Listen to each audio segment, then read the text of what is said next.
Fireman gets 911 call while shopping, has no idea what's waiting on his return. He walked back into the store, hoping his change of clothes didn't smell like smoke.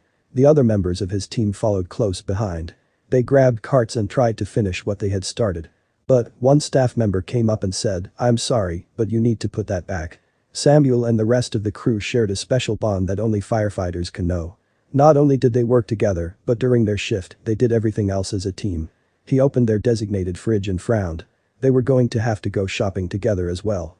It was the start of a 48-hour shift, and they would need to stock their cubbies and shelves with whatever would keep them going while they were on duty. Staying in uniform, they jumped in their fire engine and headed to the supermarket. Another all-too-common event was also about to happen.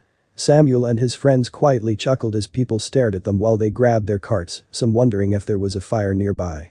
Out of the corner of his eye, he noticed a middle-aged man glaring at them. He leaned and grumbled to his wife. Sadly, another common reaction. "I'm not paying taxes for these guys to do their errands.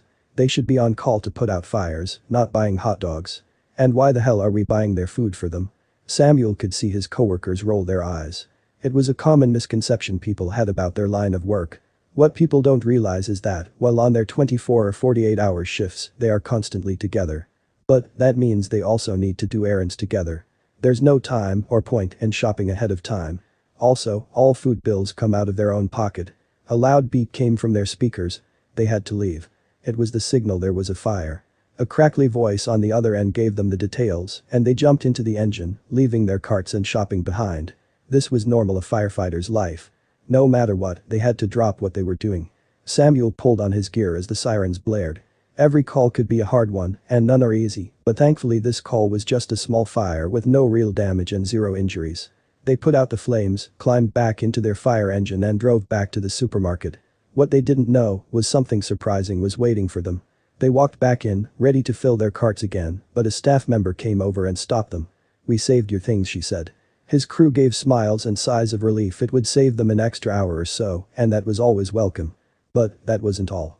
When the carts came out from the back room, he saw how everything was already in bags. There was also more than they had originally put it. On top of it all, there was a single piece of lined paper with a single heartwarming sentence that tugged at their hearts. An anonymous citizen had paid for everything and left a note saying, "Thank you for all that you do." It was such a stark contrast to what the other man had grumbled about.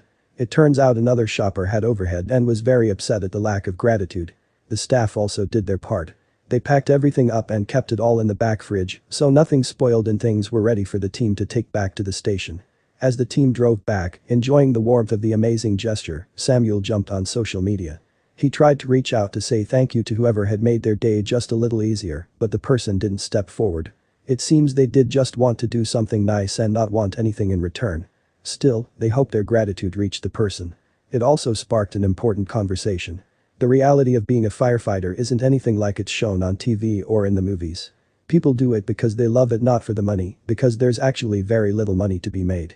Some stations might get a food allowance, but it's almost always very low also. There's the challenge of making healthy food to keep them going during the long hours and hard work on a very small budget. Some have to do fundraising just to keep their uniforms going. So, the next time you see the boys in red out there, think of how you can show your appreciation.